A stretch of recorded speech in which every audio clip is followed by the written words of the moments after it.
Special privilege today I consider to meet with the Vaishnavas in Pune who are so capably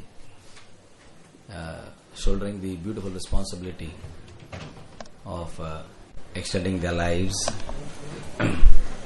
to help save many of the wayward souls of this world through your beautiful and committed preaching activities. To be able to address such Vaishnavas is a honor which everyone would aspire for, and today that blessing has come upon me, so I am especially feeling very happy.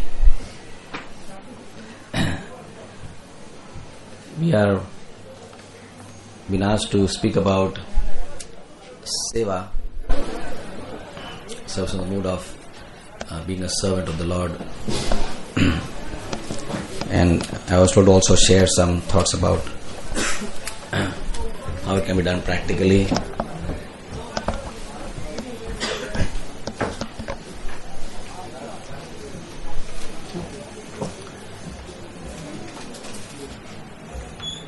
There is something called in medicine as antidote. Like when you have a particular type of poison put in the body, then there are chemicals which neutralize it.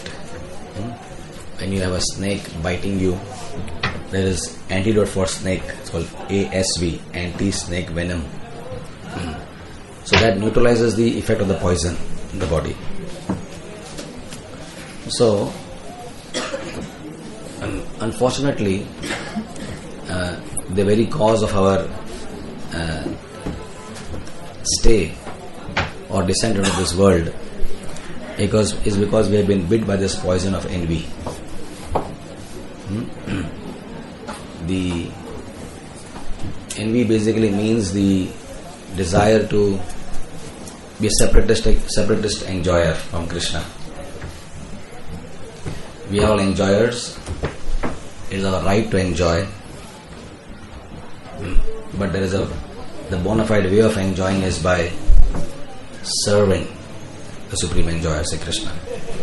So we are not a movement which recommends, we are not an anti-enjoying movement.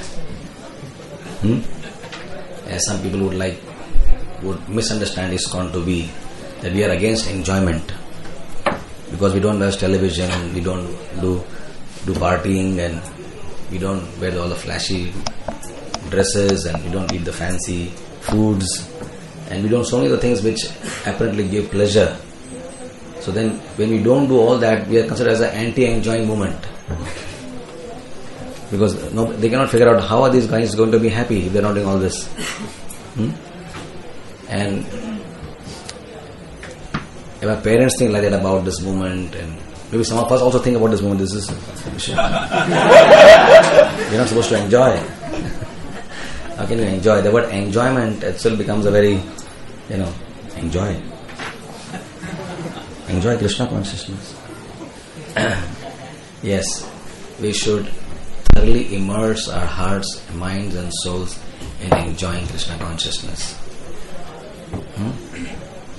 Because that is our rightful claim. The soul is by nature seeking enjoyment. There is no harm if the obedient child of the father enjoys the wealth and property of his father with a sense of deep gratitude. Father has gardens and cars and servants, and he is using all that with very grateful heart. So,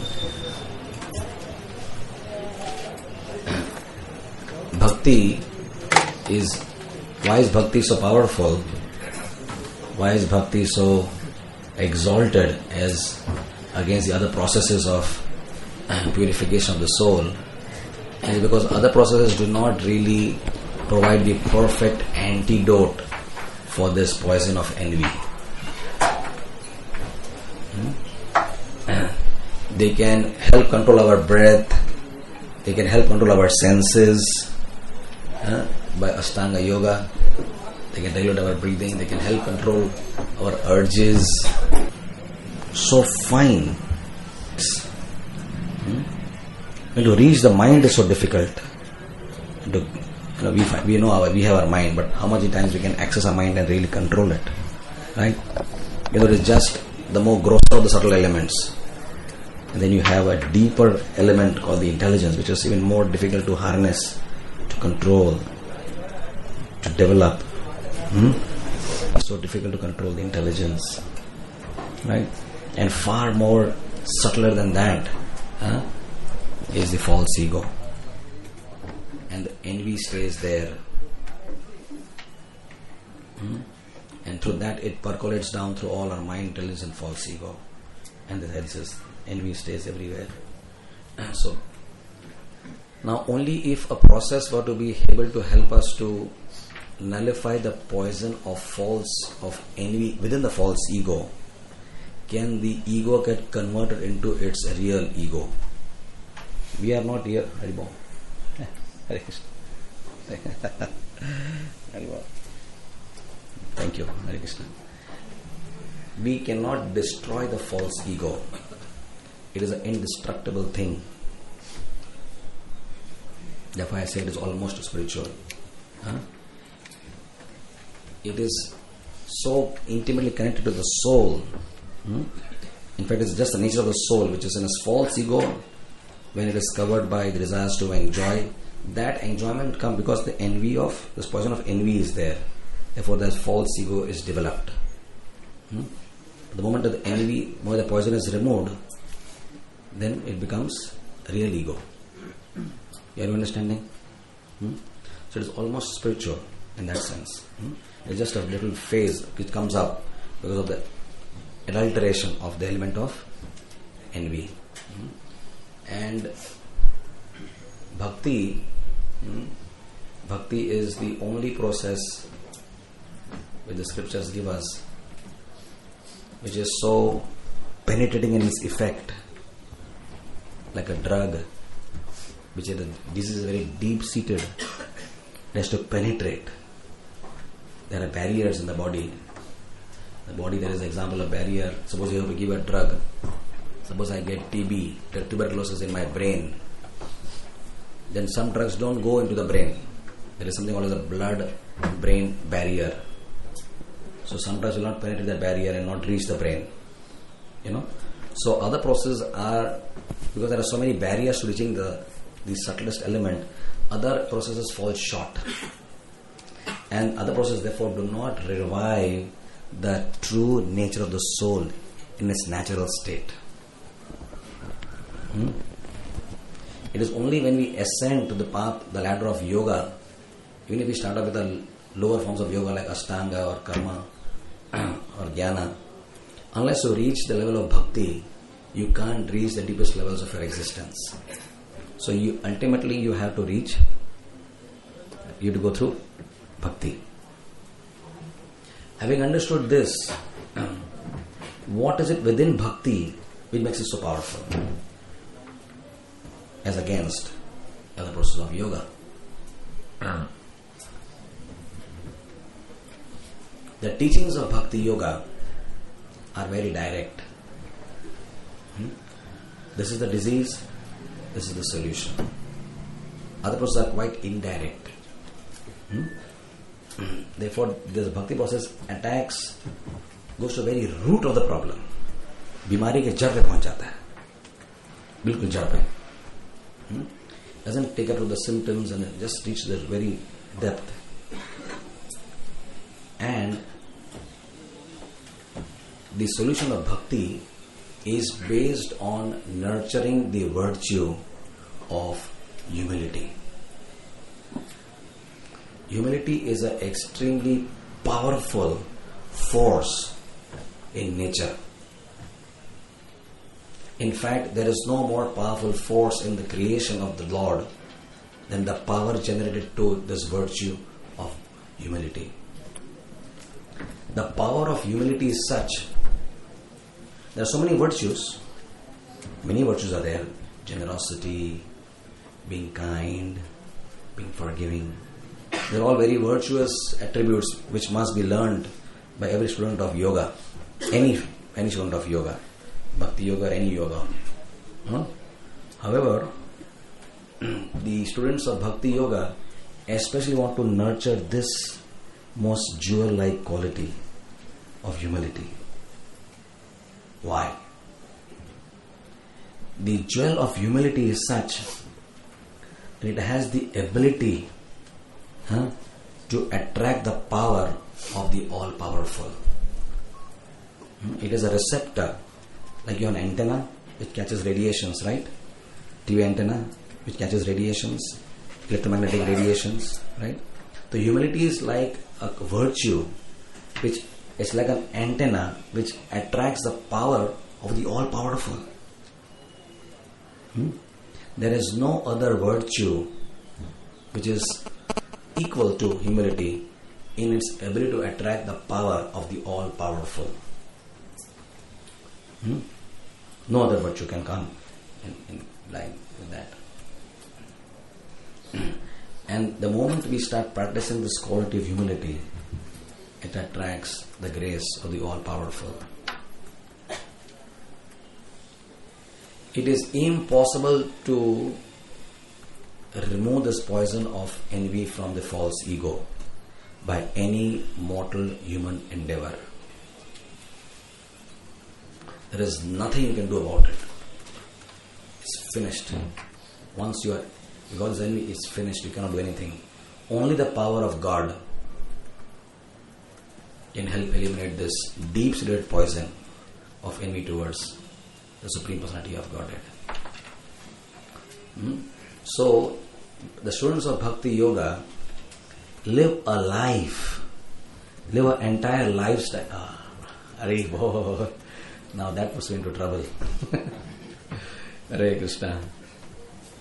Hare Sam Prabhu.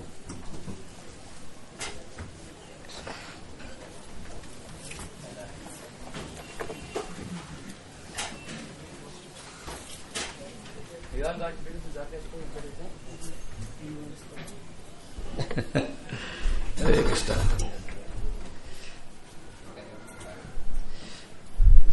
I'm already nervous now.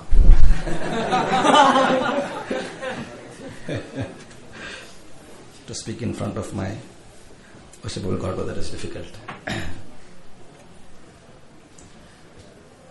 So, so students of Bhakti Yoga are trained in an entire lifestyle. It means whatever they do for the whole day, from morning to night, is a lifestyle which is based on the Siddhanta of humility. Everything, every activity is based on the premise of humility. Right? That means humility becomes a way of thinking, a way of speaking, a way of dealing, a way of professing, a way of practicing, a way of living itself. You just live on the premise of being a humble servant of God. When you live with that premise as a predominating directional force of your life, at all times you are blessed by grace. You are blessed by grace at all times.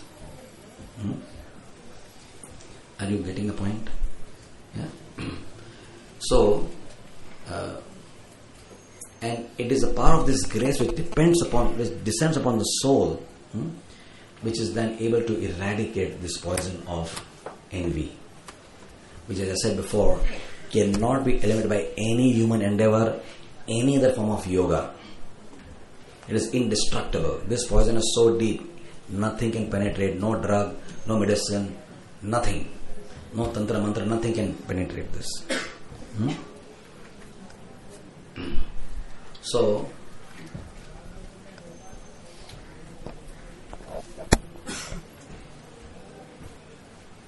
we chant God's name, for example. Right? Now, chanting God's name is in itself not the process. There are 2 Yuga Dharmas in Kali Yuga, not one. This is explained by Saraswati Thakur. Harinam eva kevalam. That's one. And second one is Vaishnava Seva. It is a combination of these 2 powerful principles of Dharma, Sanatana Dharma, which is a complete package of humility. Only chanting Hare Krishna mantra, which is the most powerful mantra in creation, because it is Yugala Nam, Radha and Krishna mantra, and there is nobody higher than Radha and Krishna. Unless you embed this mantra in the package of humility, again, as I said, only then it will be effective. Please remember, as I said before, humility is the only antenna which attracts the power and grace of the all-powerful. So even if it is a Hare Krishna mantra, unless it is encapsulated within a package of humility, it won't attract or it won't even reach. Like there is a concept called Anupan. Suna hai naam? Anupan? Suna hoga shayad. Dawai leke samay, you take this drug, Shitobaladi Churna. Some of you must have had it before as a child. Khasi sardi ho gayi hai. So you take a churna, you put honey. You mix with honey and then take it. Right? Or this you take with दूध, ये इसको लीजिए दही के साथ, इसको लीजिए घी के साथ लीजिए इसको. Right? This was anupan. It's a vehicle for the medicine. If you take with that also, maybe it will reach, but it won't have the full effect. Right? But you take it with the anupan, the vehicle, then it vehicle. Like honey has a special quality. Honey is containing fructose. Honey is basically fructose. Sucrose, glucose, fructose is one of the sugars. Honey is a 6-carbon molecule atom. Fructose. And it easily penetrates the cell wall of every cell. Therefore, it easily just enters the cells and it gives you energy. That's why people take honey for energy boost. You get tired and you just take honey with some limbu and drink it. Half an hour you will feel you are a little strong, because the honey has got a ready-made source of energy in the form of fructose. It penetrates the cell wall, enters the cell, and is a ready-made fuel for generating energy molecules. ATP, adenosine triphosphate. Engineering ko thoda teacher a little medical science along with revising my science also. What I studied 20 years back. Similarly, humility is a vehicle for the mantra. So because you're looking at Mahamantra as a medicine, right? Eniche aushadhi maya nashibaro lagi harinama Mahamantra lahu tumi magi, right? So we're looking at Harinam like any other medicine, but of course a very extraordinary special medicine, and it is going to penetrate the deepest levels of our existence, way beyond the body, way beyond the mind, way beyond intelligence. We're going to really target the deepest aspect of our altered existence in the form of false ego. Correct? And it's going to really go and hit that. But it can only reach so deep if it's encapsulated in the anupan of humility, because humility has the power to penetrate. If we do not encapsulate the Mahamantra in humility, it can generate more false ego.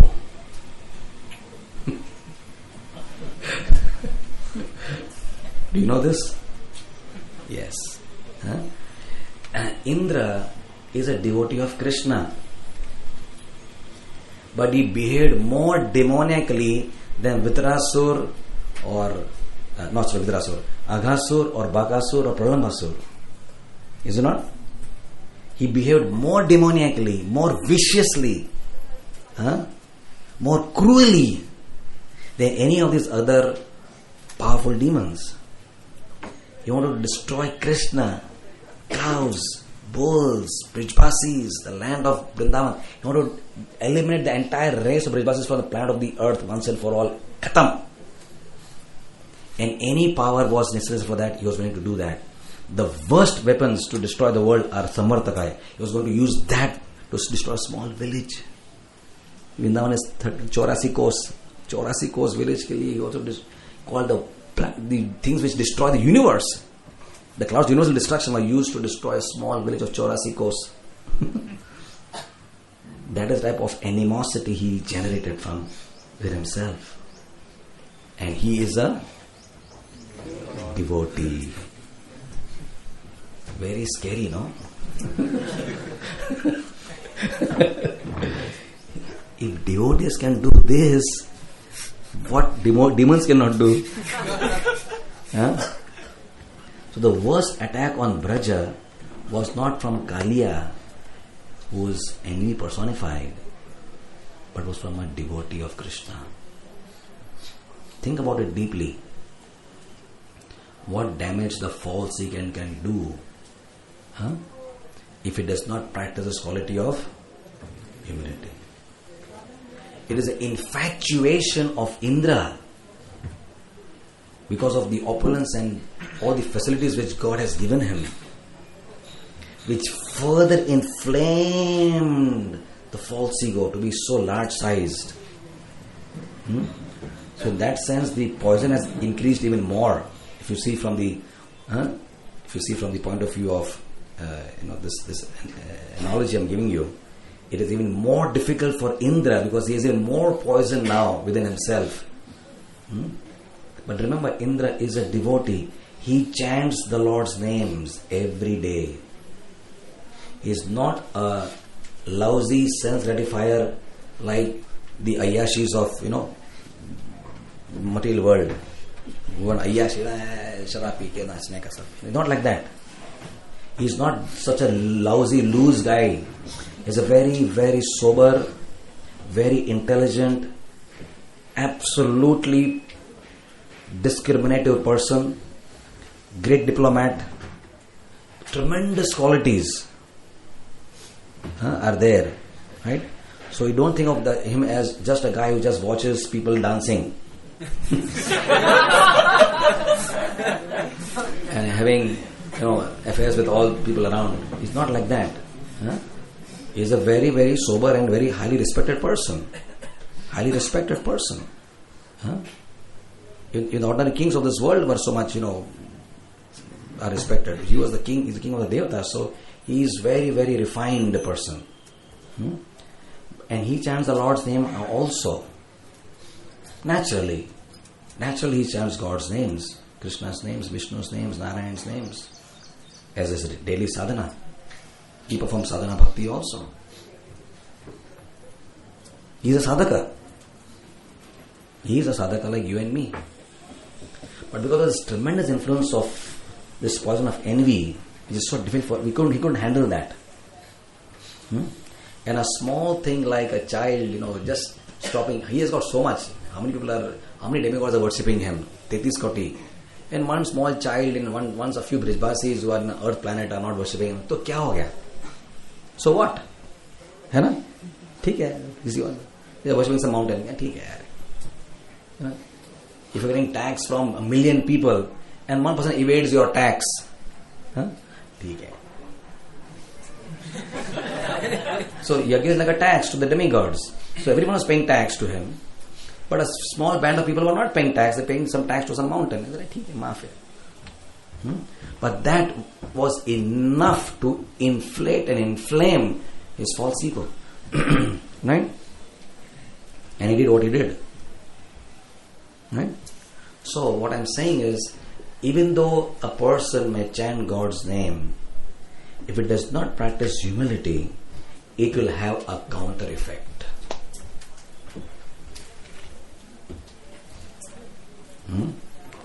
The power of our sadhana, yes, it comes from the way we pronounce our mantras. Yes, it comes from the time we chant our mantras, Brahmamurta hours. Yes, it comes by the power of association. When we chant in association, there is more power. All these things are additives which do enhance the power and Shakti of our sadhana bhakti. But it is important as discriminative devotees, which all of you are, to understand that the intent of sadhana is equally important as the regulation of sadhana. Can I repeat this again? The intent, the motivation, the genuine motivation. We can say, oh, I am chanting to purify myself. We can say that. But deep down within the recesses of your heart, what is your motivation? Are you really trying to be a genuine, humble lover of Sri Krishna? Are you really trying to be an insignificant person trying to offer some seva to the Lord? Or you have ulterior motives? It is therefore important to check that periodically. Because just like Indra as he gets more success, his ego increases. As you and I get more success in our bhakti, remember it is also going to feed our false ego. If you preach to one person, 2 persons, 3 persons, 5 persons, and you start preaching to 15 people, everyone will say, wow, see how he presents. See his logic. And he speaks, people get convinced like anything. So we have seen in ISKCON history several beautiful presenters of philosophy.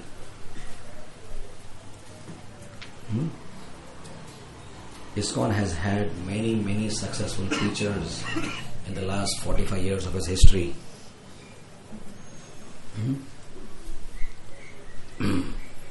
But the more successful you become, the more you get into the limelight of Maya.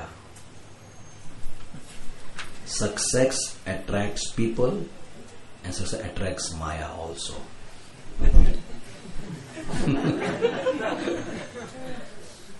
Any field of success, academic success, preaching success, whatever, any success attracts Maya. And the moment Maya comes in, she will definitely bite you with a little added element of envy. So with success is required a higher degree of practice of humility to shoulder the weight of success.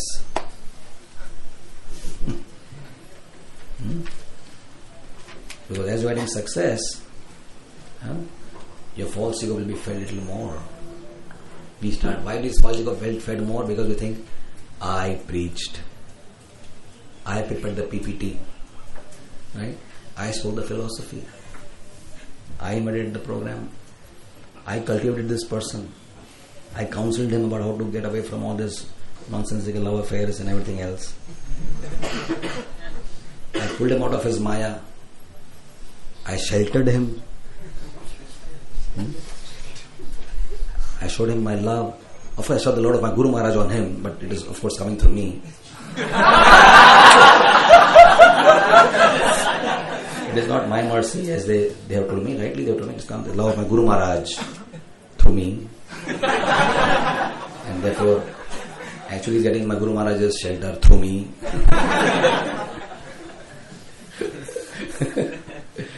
So, when you perform poor sadhana, you become impotent to preach. Kuch nahi. Purity is the force. Khatam. You can't preach. So Maya attacks. Maya, as it is, you are finished. You are surrendered to Maya fully. And the moment you perform big sadhana, strong sadhana, you start thinking, I am a devotee of Krishna now. Look at my sadhana. 4 o'clock morning sharp I get up. 7 o'clock my 16 rounds are over. And I read Bhagavatam for 1 hour. And then I do this and this. And I am a devotee of Krishna. Pakka devotee. Maya says, very good beta, very good. ऐसे ही साधना करते रहो.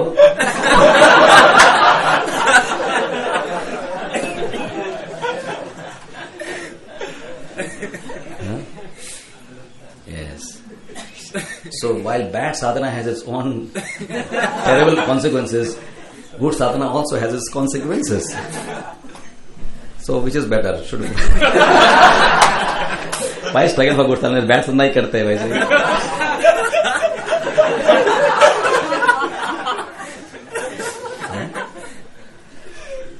as I said, if you are not leading a lifestyle of humility, then every good act in Krishna consciousness will inflate our false ego. Every act has to be steeped, has to be डुबोड. Puran poli खाते हैं ना, उसको डुबोते किसके अंदर? दूध में. And you have dal bati. Anybody Marwadi here? Dal bati is dubod in ghee. So every activity has to be steeped in the syrup of humility, and then it becomes tasty to Krishna. The taste which Krishna takes from our service only comes because that activity is having the syrup of humility. Krishna only responds to humility and nothing else. No amount of donations, no amount of yogic practices, no amount of preaching attracts Krishna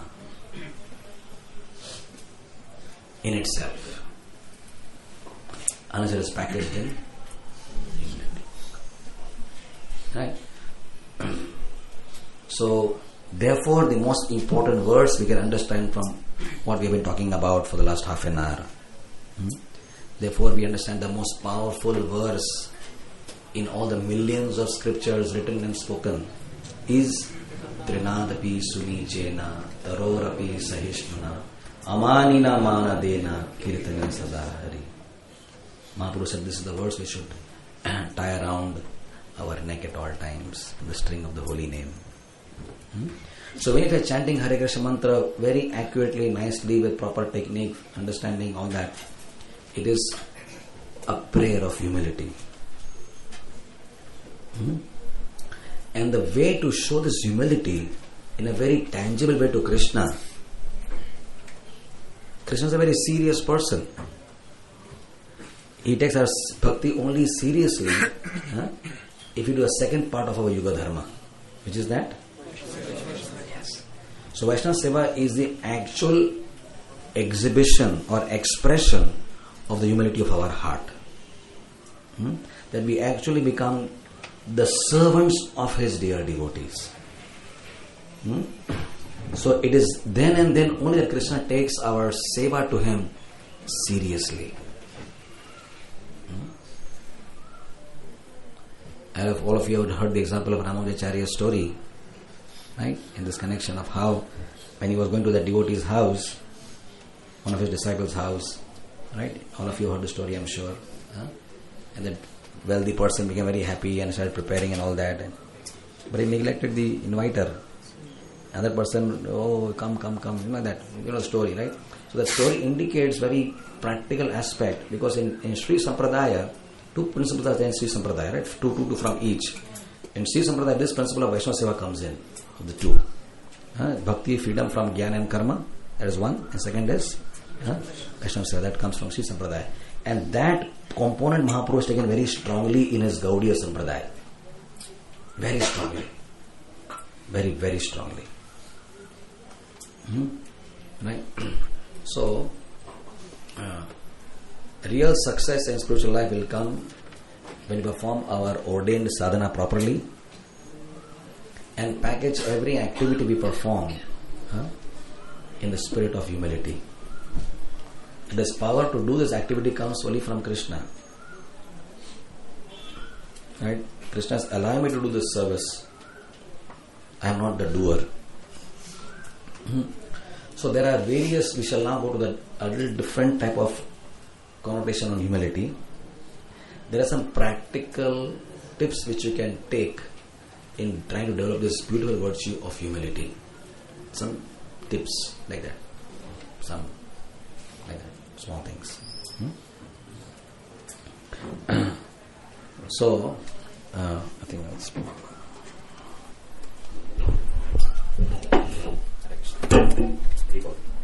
Recall. There are some behavioral expressions. Recall. This is okay. Is it reaching all of you? Yeah. There are some practical behavioral expressions. Recall. Of our endeavor to show that we are practicing humility. I'm just writing down a few what comes to my mind. It is not very organized, no thoughts, but I was still probably having some trouble. Is it okay? There you go. Yeah. Okay. What is that? I take this.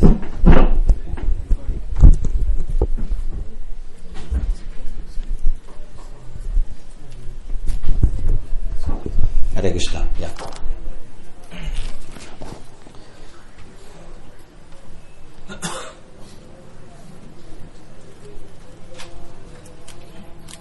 To take pleasure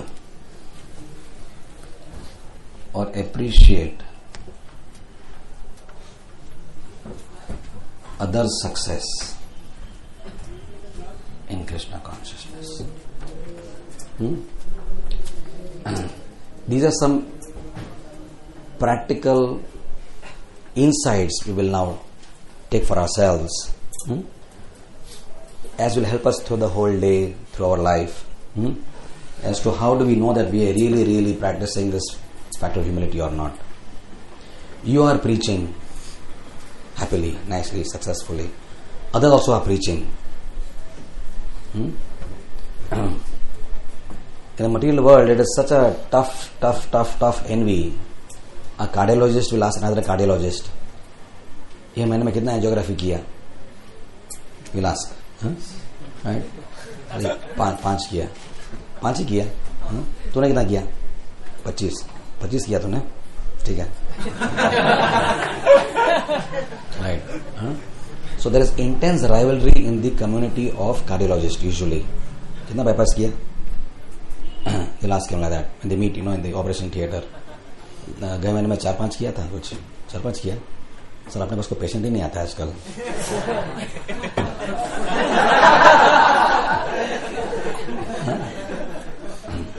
Right? So it is not that they have no money or they have lots of money, they have got cars, they are famous people. Intense rivalry is there. The moment somebody else is doing more angiographies or angioplasties or bypasses than him, it really burns his heart. He just can't tolerate that. He just can't tolerate that. In Krishna consciousness, it is just the opposite. When your friends do preaching like you or better than you, you are so happy to hear about their success stories. Yeah, how did you manage to get that guy in Krishna consciousness there? Sala sharabi tha wo. The guy was in college drinking like a fish he was drinking. Kaise banaya usko bhagat tumne? So tell me your story. So you are eager to hear other people's success stories, rather than wanting to boast what you have been doing all this while. That shows that you are practicing humility. If you appreciate genuinely the preaching activities and Krishna consciousness of your friends, colleagues, peer group, fellow devotees, God brothers, God sisters, simply appreciating that with a genuine heart, you will make a lot of progress. You will make progress simply by appreciating. Now he did all the preaching and you did just the appreciation, and you may advance just like him. Shortcut. Humility is a shortcut to getting grace. Because humility is so powerful, as I said before, don't forget, it attracts mercy. Humility has a power to attract the mercy of the all-merciful. The moment you humbly appreciate somebody else's success, Krishna says, this Bhagat of mine, this wonderful devotee of mine is practicing non-envious behavior. Let me give him a share of my kripa. Take this. So beautiful. This is the core of bhakti. This is the absolute core of bhakti. Way beyond just performing, a lot of elaborate deity worships and, all that is there. Bhakti. Worship of deities and, taking bath in Jamuna and Vishnu Sahasranama and all sorts of Koparas mantra. Everything is there. It is not, all this is, but ultimately, this is the core of bhakti. Yes, Prabhu.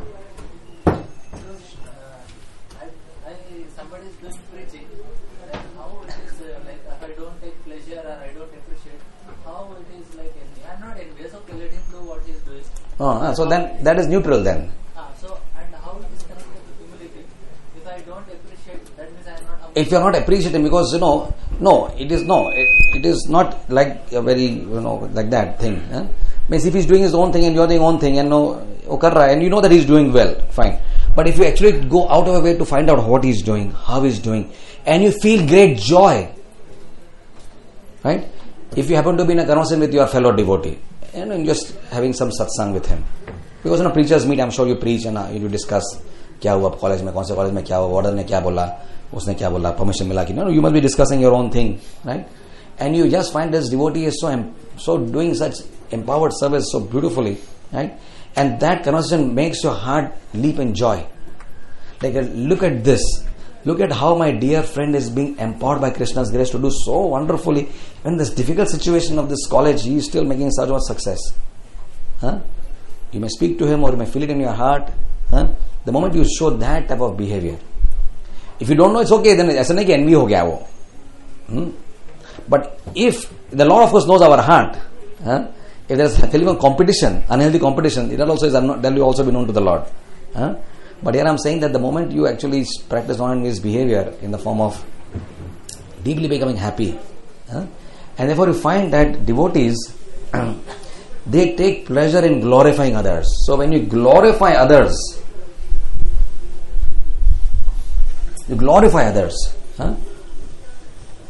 glorify.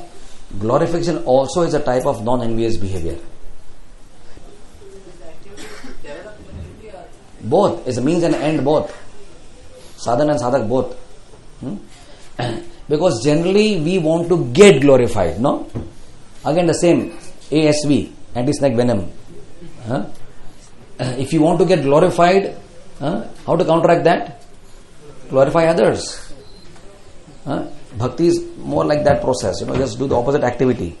So if you take pleasure in glorifying others, glorifying Krishna, glorifying our acharyas, glorifying our fellow devotees, there are so much people to glorify. Kami hai kya? So many people to glorify. You can spend a whole lifetime in just glorifying. Some of our senior Vaishnavas, can you tell us something about Narottam Das Thakur? You start speaking 5 hours Narottam Das Thakur pe. They are so happy to speak on Narottam Das Thakur's glories. Right? So, our acharyas have left behind a lifestyle which is so glorious, each one in his own unique. Thakur Bhakti Vinod, and Srivan, and Jivananda Sen, Ramananda Rai, anybody, so many great Vaishnavas, we are just so happy in glorifying Krishna and Krishna's devotees. Right? Automatically your desire to get glorified will reduce. You will not want to, ठीक है हम कुछ कर रहे हैं, ठीक है कर रहे हैं, भगवान की दया से कुछ कर रहे हैं. You are happy to hear a glorification, not that you are closing your eyes and no, don't say it. It is poison. You are not really doing that. But even if you are hearing your glorification, it is all coming from the Lord's grace. Because my Guru Maharaj is kind to me, I am able to do some seva. Mera kya laiki hai?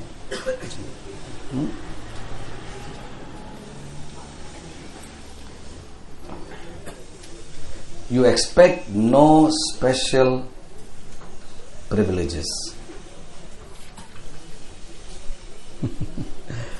No special privileges. Generally you would expect कि कोई senior devotee आ गया है, कोई successful आ गया है, ये बाजू.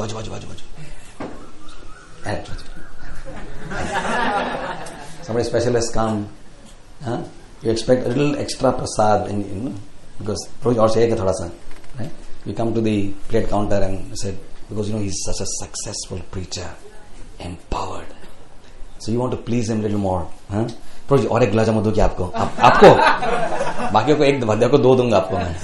And you feel, let's see, he recognized my special attributes has been a little more than the other. Others got 1. I am being offered 2. I may say no, but I am very happy to get potentially the second gulab jamun also. Or someone takes me out of the line and says, Prabhuji, ab ye alag line aapke liye, idhar se, ab idhar se aa jao. अच्छा उठ जाओ सब लोग, प्रभु जी आगे उसको बैठने दो, जरा बैठने दो. बस के अंदर, यात्रा के अंदर इनको उठा के उनको बिठा दिया. Amongst you said, see, special chair for me.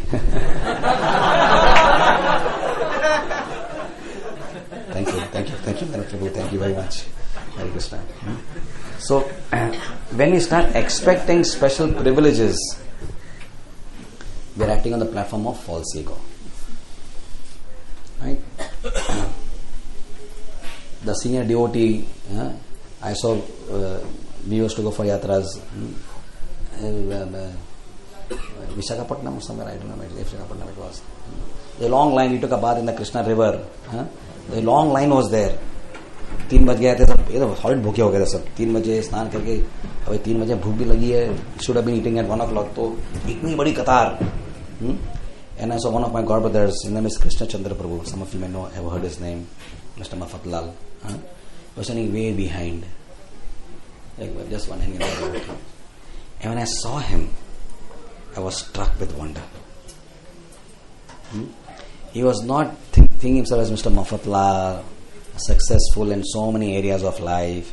Like any other Bhagat, he was just standing behind, waiting for his turn to come with a plate and take his share of prasad. Then there is a marriage ceremony. So many of our marriages are there of our god brothers, god sisters. We go for their marriages, right? And दूल्हा दुल्हन को मिलने के लिए बड़ी line होती है, देखा है? You go there, बहुत बड़ी लाइन होती है दूल्हा दुल्हन को शेक हैंड करने के लिए, गिफ्ट देने के लिए. तो ये फिर क्या, अरे यार बहुत बड़ा लाइन है, चलो प्रसाद खा के आता, पहले खा के आते. तो you go and eat Prasad first. अभी भी लाइन खत्म नहीं हुआ, बहुत बड़ी अभी भी लाइन है.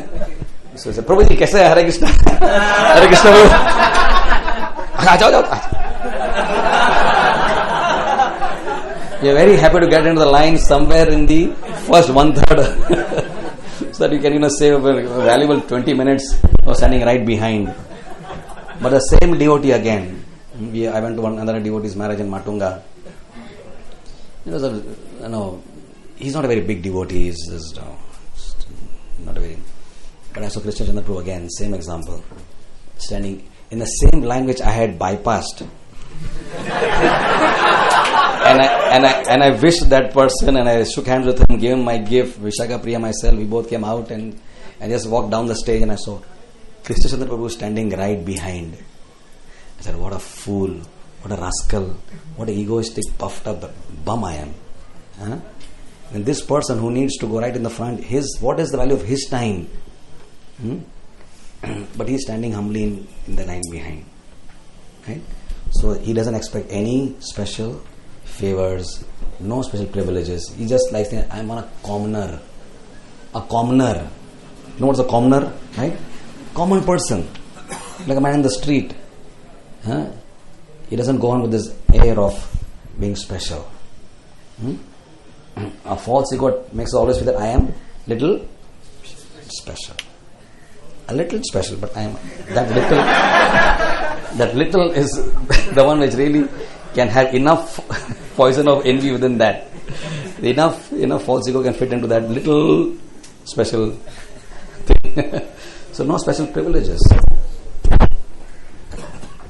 Your greatest joys of life is the opportunity to serve others. Right? This is true. This is truly to be practiced and understood. It may not be. But when you come to a platform of behavior where actually you start deriving joy, deep satisfaction in serving others, please know that that is the sign that Krishna's grace is descending upon you in a very wonderful way. For no longer are you feeling that you are so special that you should be served. You are feeling happy to render service. So when this is the joy of your heart, you feel a sense of deep satisfaction in just serving your superiors, your juniors, your equals, anybody, without discrimination. It is always so natural to serve those who are senior to us. Right? Christ said that the way you treat the least among men is the way you will treat me. Christ said like this. The least among men. So The senior devotees are not the least among men. Senior devotees are very special. So we serve them naturally, happily. But we take happiness in serving our equals, our juniors. But of the three, if the joy is maximally obtained by serving our equals, it is even more special. Is it easy to serve our seniors? A little easy to serve our juniors, because from them I'm going to get a lot of praise.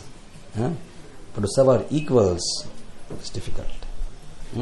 So when you derive joy in seva, is a great sign the fever is reducing. Okay? So there's some very simple basic things which just came to my mind. I thought I'll just share with you.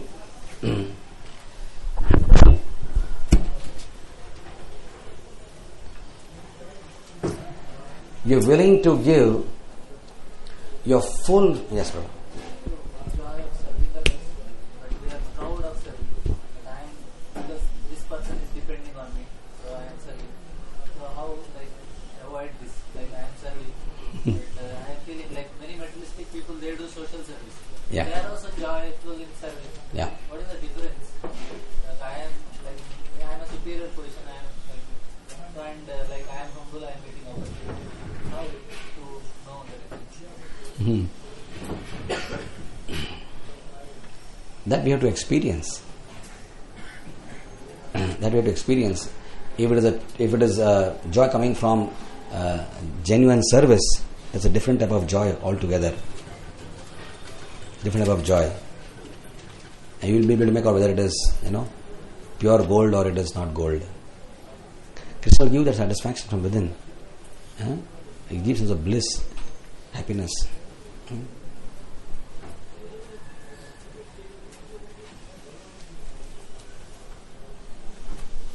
Yes, you will know this.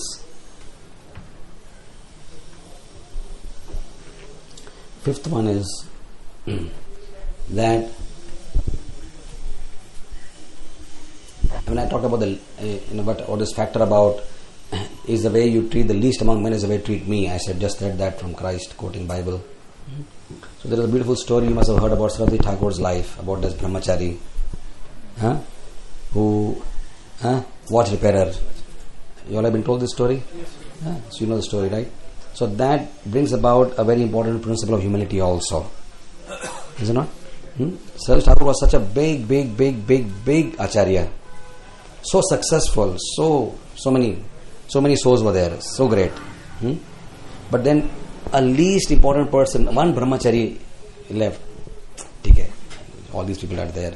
Big temple is being constructed, blah blah, all these mantras and all these various glorifications and ceremonies.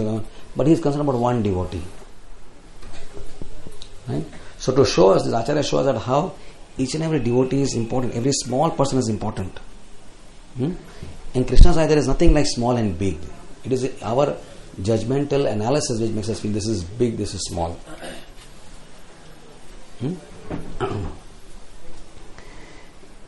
To just to elaborate on this point a little more, I always want to remember the story of Dukhi. Said her joy was to just serve the Vaishnavas. So when that is a joy, as I said, it was packaged in such humility. She was saying she is not qualified to be in that same room as Mahaprabhu's Abhishek. She didn't think she was eligible to be in that special arena. She was somewhere in that Bajwe Kholi mein. She was just, doing something there when all the pots are being collected from the Ganga. She was just over there working to keep all the pots aligned so that, they can all come and give the pots to Advaita or Sri Nityananda Prabhu to do Abhishek Pad Puja of Lord Chaitanya. But even though she is not even trying to see the Lord, Lord's eyes can never miss you. Lord's eyes can never miss you. Who's she? Immediately, who's she? She is Dukhi, my maid servant. So this is such a beautiful story of being an insignificant person. Dukhi, she maid servant. म्हणजे घराची आयाबाई या मावशी काय म्हणतात त्याला she is one of those काम वाली by जो होता है ना, मेड सर्वेंट, झाड़ू पोछा करती है, what is her हैसियत in society? Nothing. She is completely insignificant person. But among all the great people in that arena who are there, the Lord noticed the least person as if he was most important. Who is that person? Attraction. Because her service was packaged in what? Packaged in? So the all-powerful person who is absorbed in is Isha Bhava. Said, no, the Lord was absorbed in his own internal bhav that time. He was not thinking, I'm a devotee. He's in an Isha Bhava. Perform Abhishek, sing Abhishek song. The Lord is saying.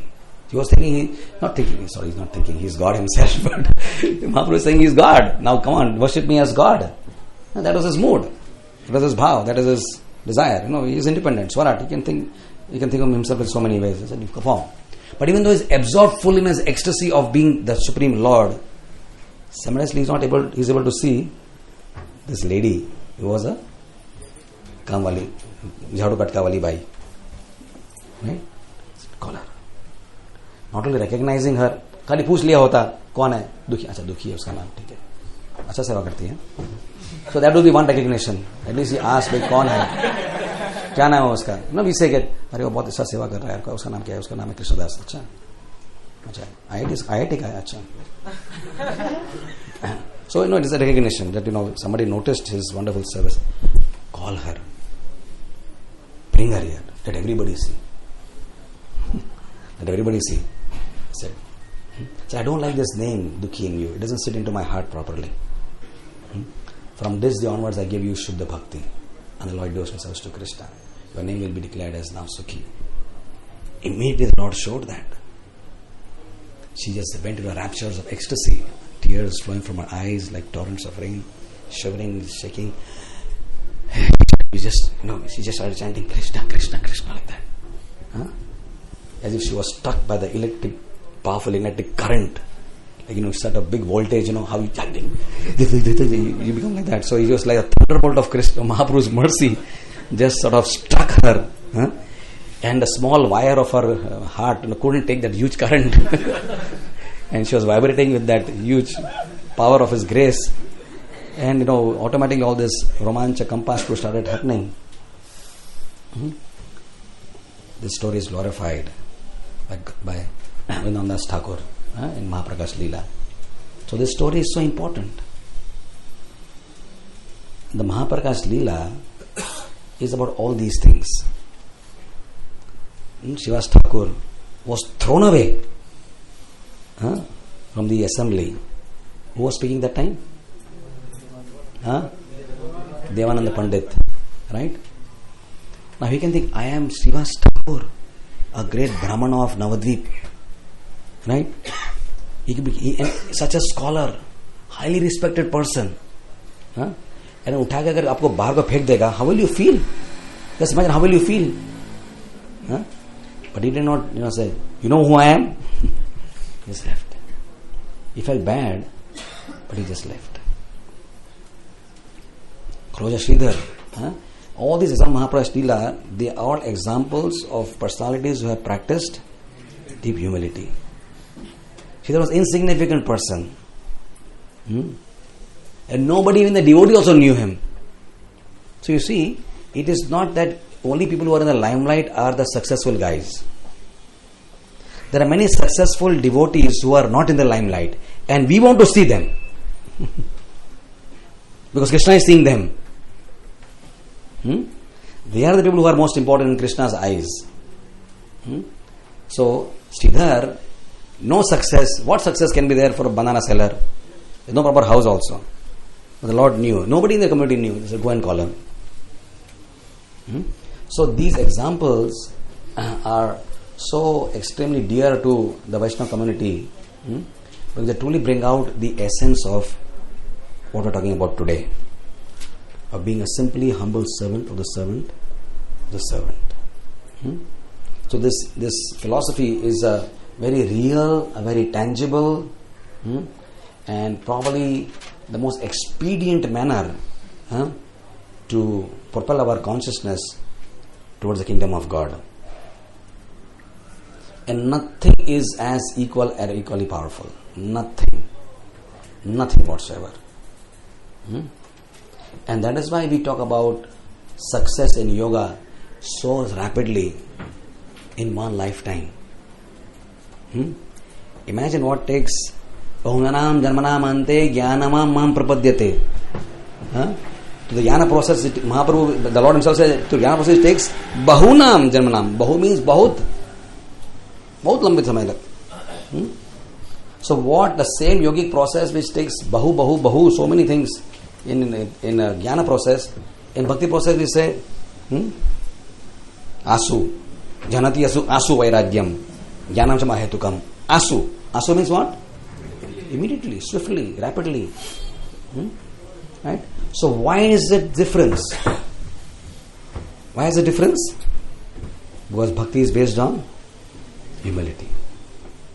Humility. And that is the only quality which attracts the all attractive. And nothing else.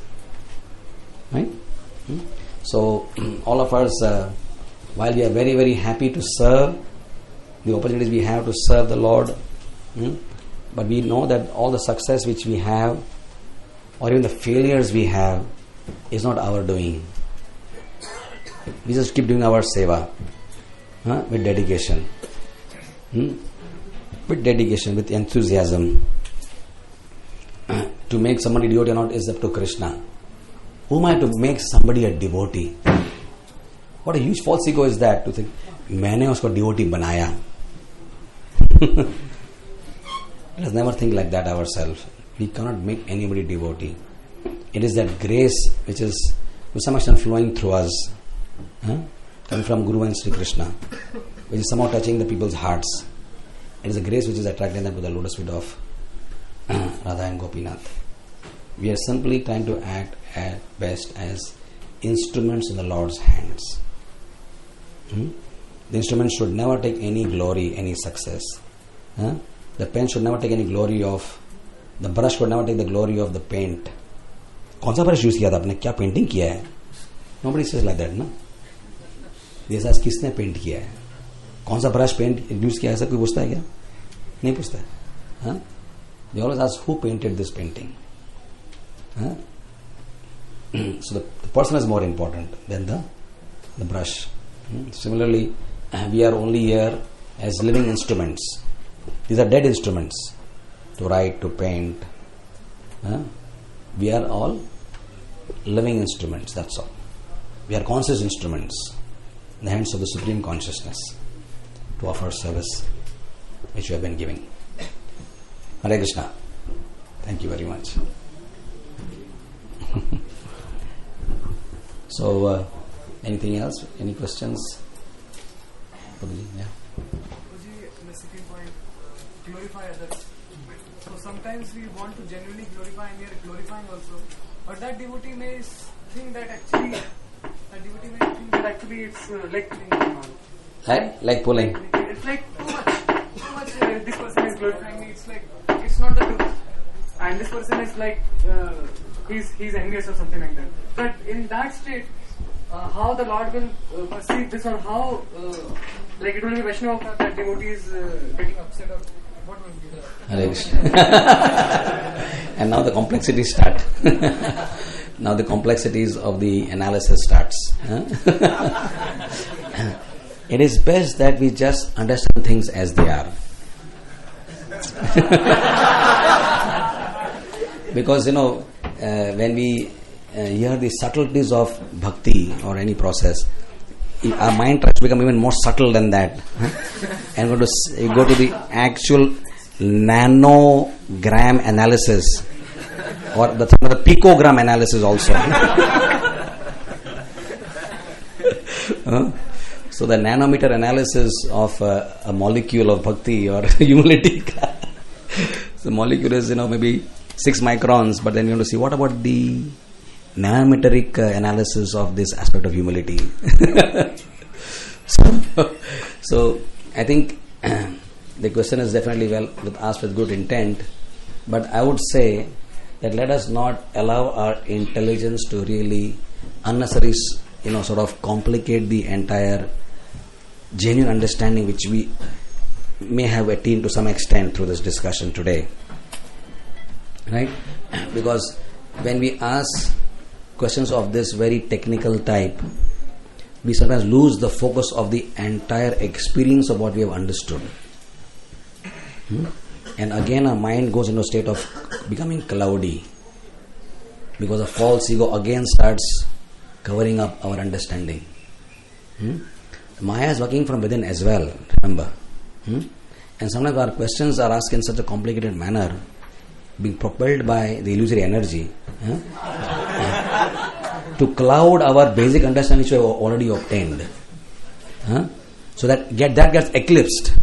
And that question stands out as the most important part of the entire discussion. Right? So, I am not trying to decry the question, but I am trying to make you understand that whatever we understand with a genuine open heart, let us first try to assimilate that and relish that understanding and ruminate on those basic teachings of bhakti. And as and when we practice so many things which we have just talked about, many things will be revealed actually from within our heart. This bhakti is a very antaranga process. Yes, Prabhu. Practical question I have seen, because I was just with him when the incident happened, and so he was feeling insulting. Yeah. Okay. So we'll answer the question. Don't worry. we'll take it up. But yet I am giving a comment before I give the answer. That the sublimity of the understanding is to be relished, and the central message has to be understood. And having appreciated that, then of course some questions can be taken. Glorifying devotees is not a mechanical activity. It is not that you start, abhi isko glorify karna hai, chalo. बहुत preaching करता है ये, इसको glorify करते हैं, अपने को बोला था ना.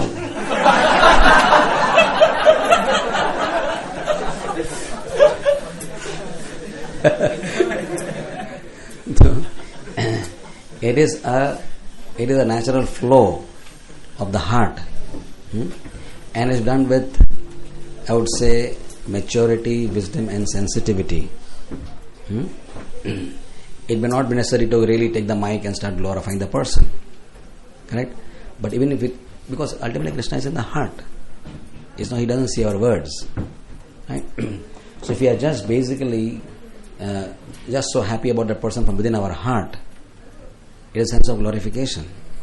And Krishna detects that. Krishna has a detector. He's a detector. He's a consciousness detector. Like you have detectors for whether there is any, what is that called? RDX, explosives. RDX, na? RDX explosives. A dog goes, yes sir, he can detect something is there. So, Krishna has this consciousness detector. In everything we do, everything we say, everything we do in this world, it is also being recorded constantly online by Krishna's consciousness detector. Accordingly, the results come about. So, if you're very sensitive, of course, then we may not do it in a very open or gross manner or overt manner. But within our hearts, we deeply appreciate, wow, this wonderful Vaishnava, this wonderful Vaishnavi, this wonderful brother of mine, how wonderful. I wish I can somehow serve them so that I can get their mercy. So it's done with sensitivity. Right.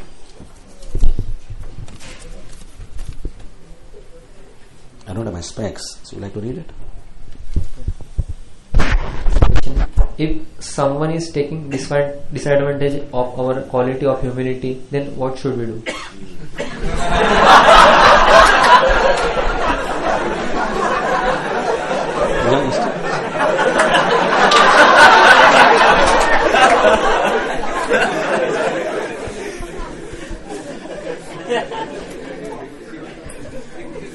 The most misunderstood quality is humility.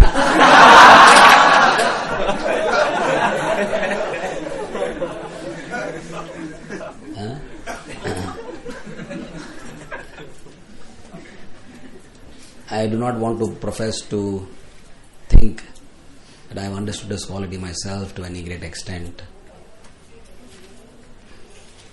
Because somebody can be like Arjun, fighting in humility.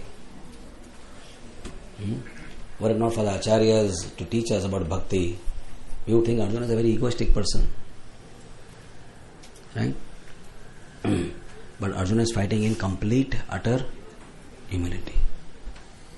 That means he is not fighting with any selfish motive for himself. He is simply acting as an instrument of Krishna's desire. So, how difficult is this quality of humility? Just imagine that somebody is chopping, killing, abusing. You know, when the Kshatriyas fight, they actually abuse it. देख देता हूँ तेरे को आजा सामने. Something like that, how people fight. अरे अभी तेरे को मौत के घाट उतार दूंगा मैं. I'll send you the court of Yamaraj right now. So they talk all wild words of abusive language just to generate the further ferocity in the power of their arrows and swords and maces. You know? They become very violent people. You know? They don't start coolly. Tick, tick, tick, tick, tick, tick, tick. They're not throwing arrows like that. It is with khunnas. Khunnas se मारते हैं लोग को. But to imagine to have that khunnas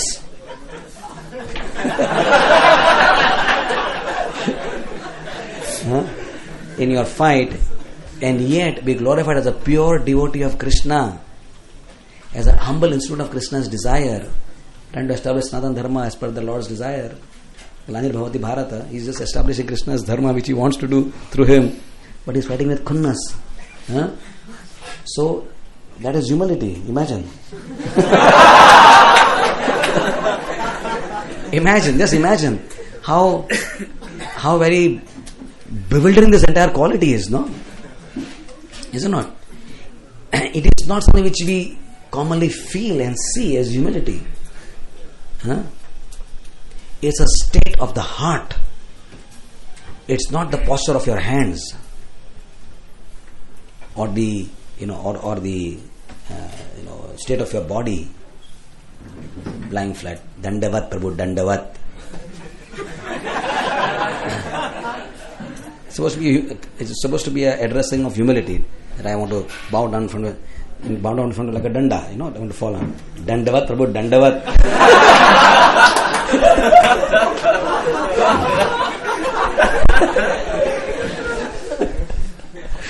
So, because it is, this becomes, that lingo of ISKCON and Krishna consciousness such, we just speak so many things without even understanding what we are saying.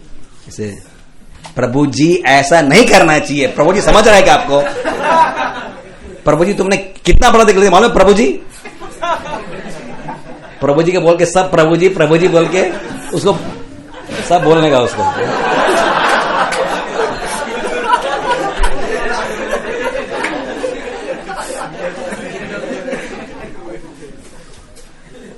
So you are a master, but you are a buddhu. You are a master, but you are an idiot. You are a master, but you are a bad fellow. Prabhuji. So this, we have sometimes really, what can I say, that we just don't understand what we are doing and what we are saying, how we are saying it, and it's all jumbled up, confused state of mind. So humility is a very, very, very enigmatic quality. Enigmatic. And very poorly understood. When Prabhupada is fighting the lawsuits in America against his movement because of the kidnapping case against the brainwashers, what you call deprogrammers, this is humility. He is fighting for saving Krishna's movement. He is abusing those guys. Rascals, bring them here and kick them with my boot right now. Humility है क्या ये? He is abusing the scientists. abusing the nonsense government of America, fighting with Rameshwar Maharaj. Ramesh Maharaj was taking all the. If you read that episode 1976, and there's a big court case against ISKCON. This is cult and all that. He's fighting with these lawyers, fighting with this. Tell them to read our books. Prabhupada is yelling, shouting. Humility. He's trying to save Krishna's movement from being, stripped off from the planet. Because if America accepts ISKCON, the whole world accepts ISKCON. And when that court case was won, ultimately, Prabhupada said, now the movement is set here. Now the fire is set, and no one can stop it. Prabhupada was so happy that this case went against the Americans and in favor of ISKCON. Because now America में अगर वो स्थापित हो गया तो दुनिया में जाएगा वो. America was that time number 1. So humanity takes all these various phases.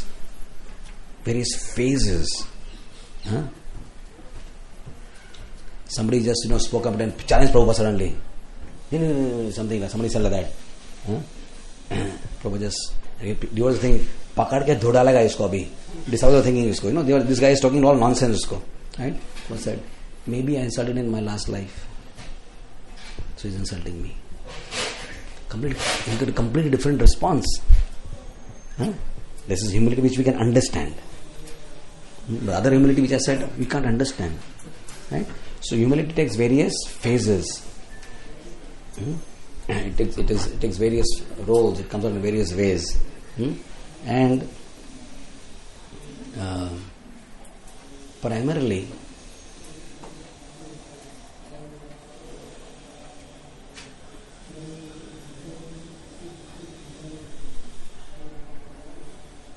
when we think of ourselves as, never try to think that you are significant.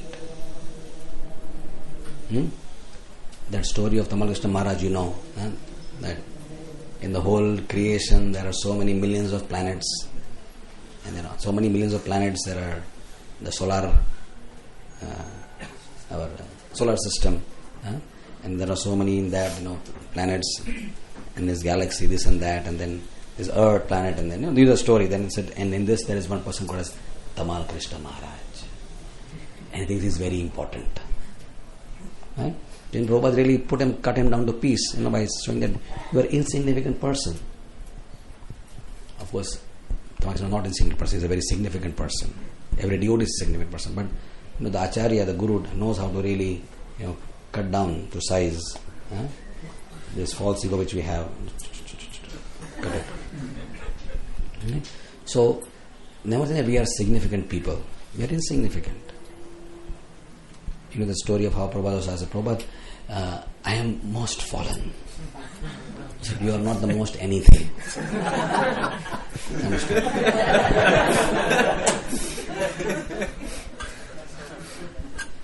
Most fallen भी नहीं क्या अच्छा नहीं वो भी नहीं most fallen भी नहीं. That also title you cannot get. That credit you cannot get. A big most fallen.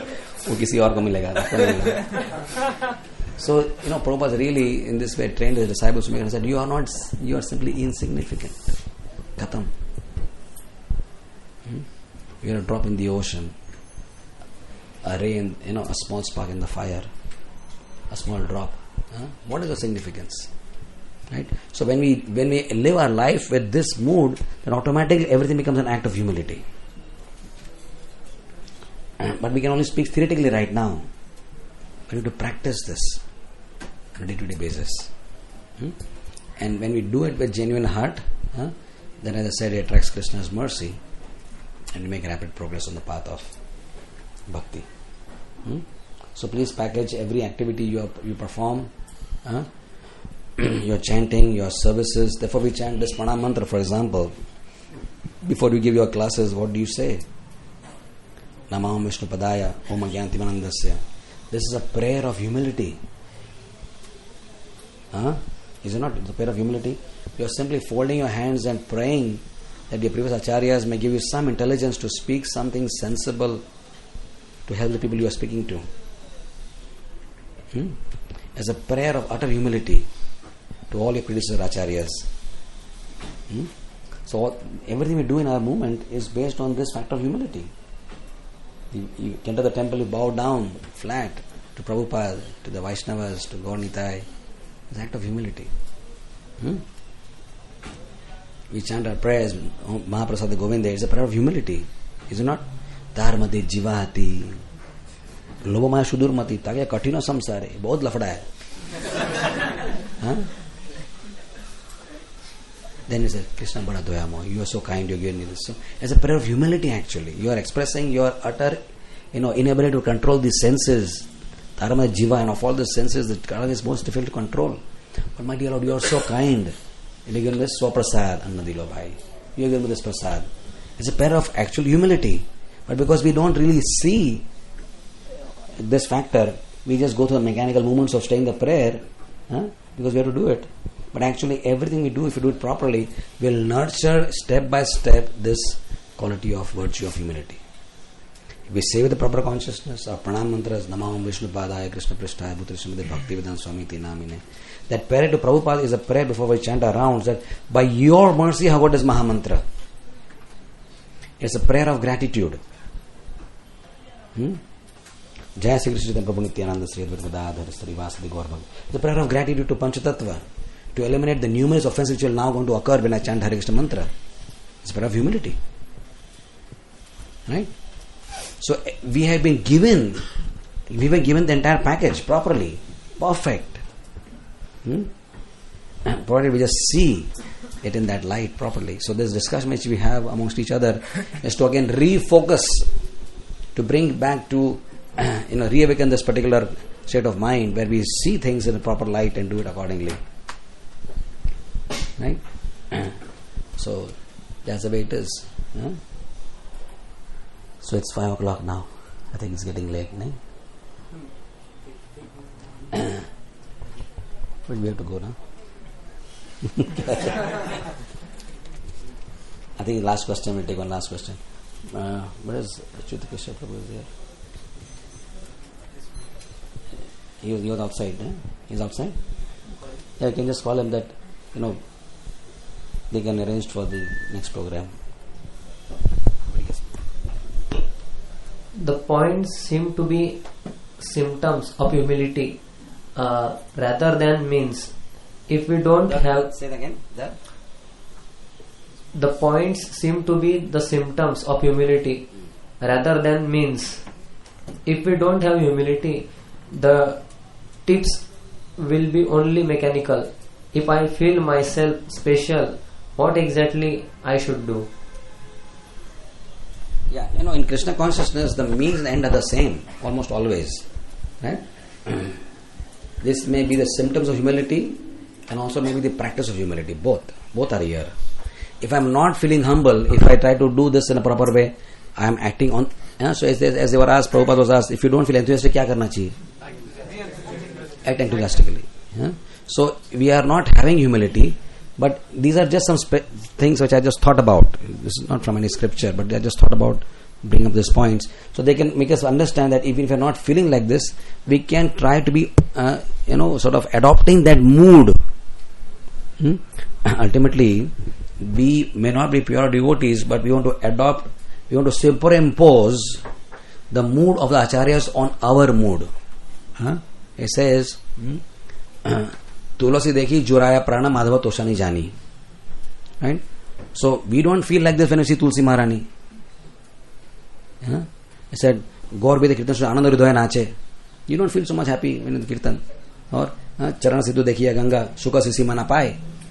You feel so happy to see, Charana Sidhu, that is Vishnupadi.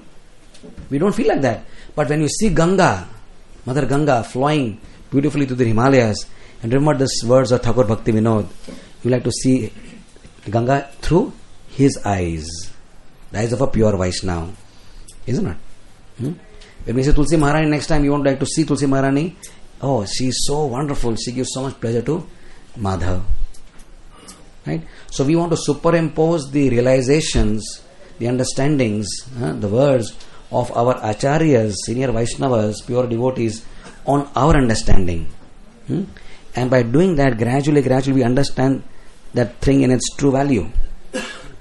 So we may not be having these traits which makes us practice this, but nonetheless taking these tips, if you feel it is useful, if you try to do it in this way, then actually you're acting on the platform of humility. You may be Kanishta, like to give further example, we may be Kanishta devotees, but you said you act on the Madhyama platform. You may not be on the Madhyama platform already, but you act on the Madhyama platform. So we should not think, now I am Madhyam, अभी मध्यम आ गया, थोड़ी देर के बाद उत्तम हो जाएगा मेरा. 3 महीने पहले आया तभी इसको मैं तो कनिष्ठ था अपना, भी हो गया, अभी उत्तम मध्यम तक तो आ गया. देखो ये सब सिम्टम्स ऐसे ही मेरा है. So we start judging ourselves now मध्यम, and उत्तम को तो टाइम लगता है कभी कभी, लेकिन हो जाएगा. So it is not that we are thinking that we are uttam or madhyam, whatever it is, right? We are a kanishta, fallen soul, but doesn't matter, we actually act fallen. The difference, na? You think you are fallen and also act fallen. That means it is really horrible. So you think you are fallen, but you at least try to act on a sensible level of civilized behavior. Right? So you act on the Madhyama platform. The four features of Madhyama platform are given. Accepting Krishna's supremacy of Godhead, befriending the devotees, keeping away from the envious. So that is it. So I just have to act on that platform. Correct? By acting on the platform, you actually start becoming that. So this is the understanding. Right? Yeah. Should we leave? I think. Aren't you bored of this now? Hare Krishna. Very well. Are you all very happy? Hare Krishna. I am very happy myself. Should we take one question or should we wind up? I think. One question. Hare Krishna, Prabhuji. Thank you, Prabhuji, for such wonderful class. Prabhuji, from your class, I understood that only way to obtain humility is through prayers. Is that the only process? Your servant. Yes, it is that prayer is important. Everything is based on desire. So also this quality of humility will come about by practice of these things, but also by prayer. We must pray to get this quality of humility. And one very important way of learning humility is to observe the movements of the pure devotees. Right? When you observe their movements, their behaviors, how they act in different situations, then we understand what actually is this quality of humility.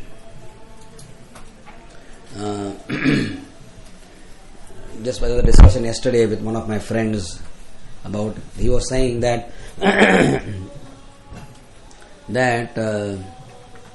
comparing two devotees from the scriptures, he said that what was it?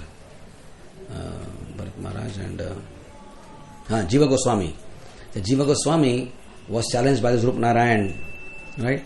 And he argued with him. And he didn't accept the fact that, how can you say that Rup Sanatan are inferior, they are defeated. He argued with them and he showed them, and that you are inferior, I am their disciple, and he defeated them. So but that was seen as pride by Rupan Sanatan Goswami. He was banished, right? And he accepted, okay, my Guru Maharaj thinks I am, proud, I am not fit to be in Vrindavan. He went and started staying, in some crocodile hole in the other side of the Yamuna, right? On the other hand, Bharat Maharaj, the son of the brother of Lord Ramchandra, he was misunderstood so many times by so many people. Vasishta misunderstood him. कि लगता है इसका ही हाथ है इसके अंदर. And Lakshmana misunderstood him. And then he came out, and Bharat Muni misunderstood him. Everywhere he was going, he was getting misunderstood. But everywhere he would sit and clarify, it is not me who has done this. I has not know anything about this. Please believe me. And he would give a lot of clarification. The dude asking कि ऐसा क्यों? In humility, he should accept it कि भाई क्या करें, misunderstand कर लिया मेरे को, अभी मेरे को जो कर रहा है मैं करूंगा, लेकिन खुलासा क्यों कर रहा है? Why is he justifying? Good question, no? It looks to be contrary to the principle of humility. So the answer was given that Bharat Maharaj and Jiva Goswami were having, Jiva Goswami was sort of accused, I mean, it's a Leela, but it's accused of pride. But his integrity was never questioned. He was only accused of being proud. But Bharat Maharaj was accused of a more serious deviation of being, practicing non-integrity. You don't have integrity, you are a conspirator. Right? Now when that something happens, when somebody accuses of that, for example, then you must stand up and talk, right? And clarify your position. That I am not this, I was not there, I did not hear this, I did not know this, whatever, in a genuine way. Right? So this particular the quality of humility is of this type. It is very very different, very different, and comes up in different situations in different ways. But yes, ultimately we would like to pray that we can practice this humility in a proper way. But as I said, it is not easy. We have to know exactly what is the platform of humility. But it is our aspiration, it is our desire, and knowing that this is such a special dear quality to Sri Krishna, by seeing our acharyas, by seeing how they behave in various situations, we like to follow in their footsteps. Prabhupada did so much which no other acharya in the history of mankind has done. But he gave every credit to his Guru Maharaj. That is a powerful lesson in humility. Powerful lesson in humility. We're talking about preaching to a few college boys and getting infatuated by their pride. Prabhupada preached to the whole world. The most difficult part of the world he reached out to. Right? Which we can't even imagine today. How can somebody preach to Germans and Africans and Swedish people? Kaisa ho sakta hai ye? You see, who? Well, now today it appears like, how did he do it? Such a powerful example of Krishna conscious, preaching compassion. And when he was asked, how did you succeed? What is the success ka raz kya hai? He simply said, I try to simply repeat the words of my Guru Maharaj. Now that's a lot of powerful humility. If you do so much and you still say this, that's humility. So you can be very fierce, you can be very intense, you can be very, pushy. But then you're doing all this on behalf of your spiritual master. So that example, Prabhupada, should never be forgotten. That is for all of us the most important example of humility in our contemporary life. Right. Okay, so thank you all very much for your patiently withstanding 1.5 hours of my proud exposition on the quality of humility. And I am hoping that I do not get tested very severely by Maya. But you say you have to stand up to, ऐसा बोलते हैं, सुना है ऐसा? When you speak something, you will be tested. बोलने को मजा आता है ना, अभी इधर. Maya is going to take notice of this, so I hope she doesn't take me by on the side and said, क्या रे, बहुत humility सिखाता. You're going to smash me on my face and I'm going to be exposed that I am not at all anywhere close to what I have been talking about. So I am praying to all of you to protect me from this, that I should not take notice of what I have just said and keep me where I am and just let me allow to do my service. Hare Krishna. Shri Shri Radha Kunja Bihari Bhagavan ki jai. Nitai Gaurachandra Bhagavan ki jai. His Divine Grace Srila Prabhupada ki jai. Shri Gaur Bhakta Vrinda ki jai. Hari Bo. Jai. I'm sure that we had a small 2-hour journey or 1.5-hour journey into real consciousness of bhakti, and we can get deeper by actually applying the principles which as behavioral aspects of humility as Tony taught. So we'd like to thank him for giving his very valuable time. He had come for a Nityan Sabha camp, and after that he gave a lot of time to many congregation devotees, and he gave a folk lecture also, and in between all those lectures he gave time for all of us. Let us thank you very heartily.